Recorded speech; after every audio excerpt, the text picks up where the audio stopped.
ہم کہتے ہیں علی ولی اللہ نا، تم نہیں کہو، کسی اور کا نام لو، کیوں نہیں لیتے؟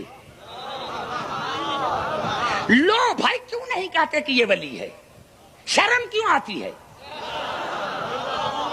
گھبرا گئے میرے دو نوجوانوں. نہیں میں تو حدیث تو پڑھ ہی نہیں رہا ہوں میرے دوستو، قرآن کی آیتیں سنو. یہ الفاظ ہیں، یا اللہ کون ولی؟ کون ولی؟ قرآن سے کیوں نہ پوچھے؟ قرآن سے کیوں نہ پوچھے؟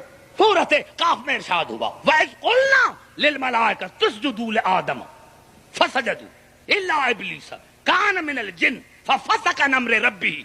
جب میں نے تمام ملائکہ کو کہا کہ آدم کو سجدہ کرو تو تمام نے سجدہ کیا ابلیس کے سوا. وہ جن میں سے تھا اور اس نے میرے امر کا انکار کیا. یہ کل پڑھوں گا، اس کو ٹچ نہیں کرنا چاہتا ہوں ورنہ 2 گھنٹے اور ہو جائیں گے. ٹچ نہیں کرتا، یہاں آ کر